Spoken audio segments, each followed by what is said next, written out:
1960년 로마 올림픽부터 차례대로 헤비급 복싱 금메달을 차지한 새 전설들의 라이벌리는 알리의 복귀와 함께 포문을 열게 됩니다.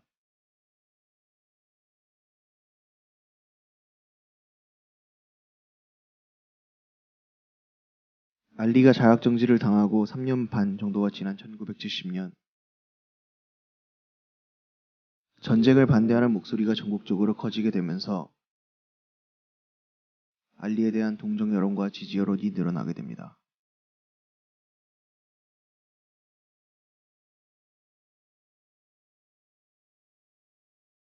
결국 1970년 8월, 알리는 애틀란타주에서 자격증을 되찾고 같은 해 10월 짐 쿼리를 상대로 복귀전을 치르게 됩니다. 알리는 최강자의 자리를 되찾기 위해서 본인의 기량이 여전하다는 것을 보여줘야 했습니다.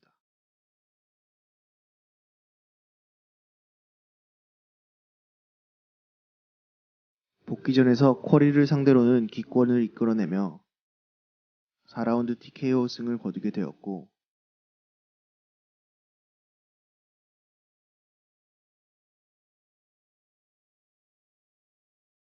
같은 해 12월에 벌어진 보나베나와의 경기에서 역시 마지막 라운드에서 3번이나 상대를 다운시키며 알리는 건재하다는 것을 세상에 알립니다.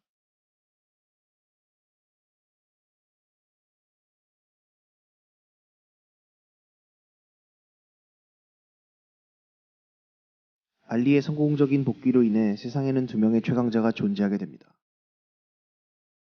한 명의 최강자를 가리기 위해 둘은 1971년 3월 진정한 최강자를 가리는 Fight of the Century,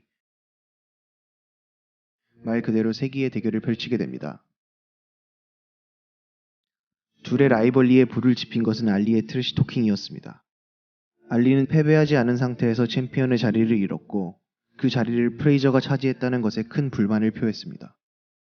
알리는 여기저기서 프레이저에 대한 트래시 토킹을 하며 사람들이 세기의 대결에 주목하게 만들어갑니다. 알리는 흑인들의 인권을 대변하고 전쟁을 반대하여 사람들의 챔피언으로 인정을 받고 있다는 점을 이용해서 프레이저를 백인들의 챔피언이라 부르며 공격을 합니다. 결과적으로 프레이저는 굉장히 큰 상처를 입게 됩니다. 프레이저는 알리의 행보에 큰 도움을 준 지지자였기 때문입니다. 이러한 논란들이 사람들의 기대를 끌어모으기 시작했고 두 선수는 본인이 최강임을 증명하기 위해 만전의 준비를 합니다. 알리는 3년간의 전성기 기간을 날린 만큼 자신이 여전히 최강자라는 것을 증명하기 위해 경기를 준비했고,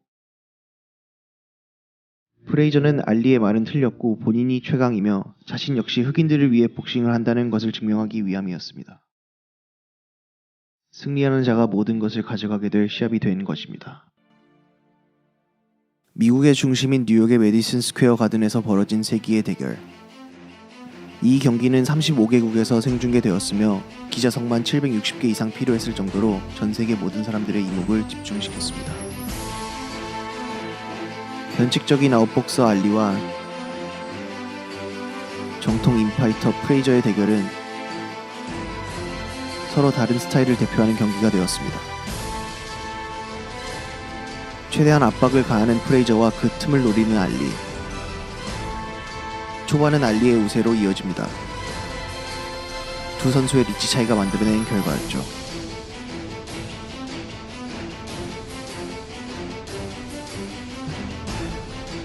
하지만 계속해서 프레이저의 펀치를 받아낸 알리의 다리는 경기 후반에 들어가면서 전처럼 활발하게 움직이질 않았고, 결국 알리는 미래에 보여줄 로프버독 전략의 기초가 되는 로프의 등을 기대어 상대 펀치의 충격을 줄이는 전략을 보여줍니다.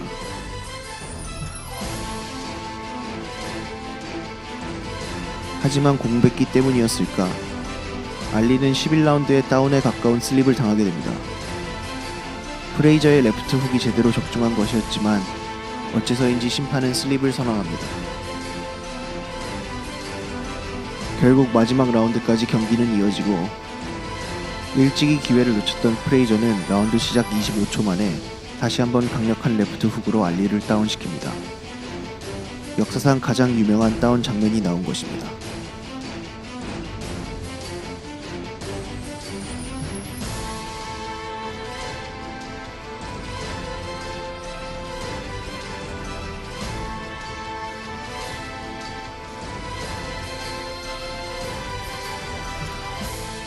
하지만 예상외로 알리는 너무나도 쉽게 일어섭니다. 혹자는 알리가 펀치를 맞으면서 충격 완화를 위해 고개를 돌렸고 그것이 알리를 다시 일어날 수 있게 해줬다고 합니다. 다시 재개된 경기.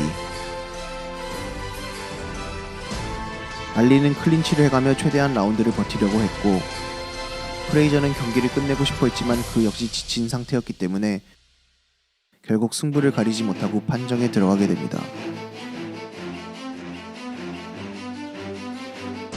결과는 만장일치로 프레이저가 승리하게 됩니다. 경기 후반 슬립과 다운을 이끌어낸 프레이저의 승리였던 것입니다. 경기 후 얼굴이 퉁퉁 부은 알리는 백인들의 결정에 의해 패한 것이라고 말하며 끝까지 패배를 인정하지 않았습니다. 하지만 승자는 프레이저였고 프레이저는 벨트를 지키고 최강자의 자리를 손에 넣게 됩니다.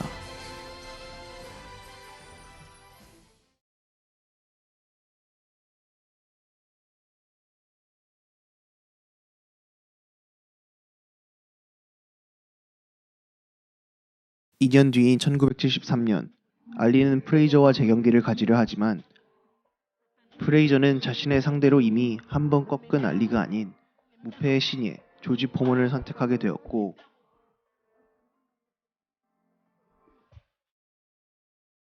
1973년 1월 22일 프레이저는 포먼을 상대로 방어전을 치르게 됩니다. 10번의 방어전을 치르며 최강자 자리를 굳히고 있던 프레이저와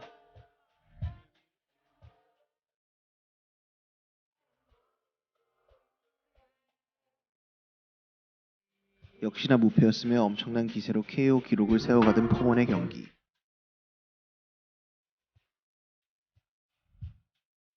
두 선수의 엄청난 체격 차에도 불구하고 전문가들은 최강자인 포먼이 3대1로 우세하다고 생각했습니다. 큰 이변이 일어나고 맙니다. 엄청난 내구력과 파괴력을 바탕으로 펀치를 그냥 맞아가면서 풀스윙으로 펀치를 꽂는 슬러거 스타일의 복싱을 구사하던 포먼은 헤비급 치고는 너무 작았던 프레이저의 천적이었던 것입니다. 하지만 마찬가지로 리치 차이가 심했던 알리와의 대결에서 승리하며 자신감을 얻은 프레이저는 적극적으로 포먼의 품으로 파고듭니다. 하지만 경기는 오래가지 못했습니다. 포먼이 2라운드 만에 총 6번의 다운을 빼앗으며 KO 승을 거두게 된 것입니다.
프레이저는 6번이나 쓰러지면서 계속해서 일어나 파이팅 포즈를 취했지만 주심은 그대로 포먼의 TKO 승을 선언하고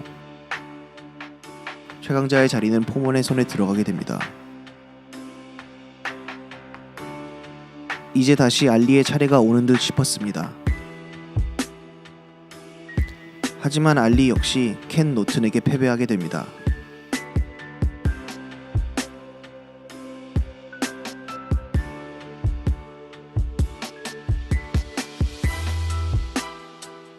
판정까지 간 승부였지만 12라운드에 알리의 턱이 부러졌을 정도로 알리는 당시 그렇게 유명하지 못했던 노튼과의 경기에서 누구도 예상치 못한 패배를 하게 된 것입니다.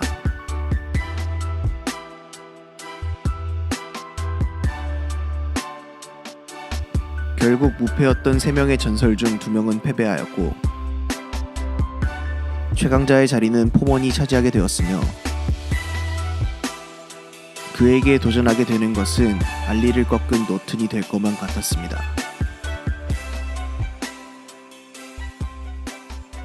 하지만 알리는 여기서 꺾이지 않습니다.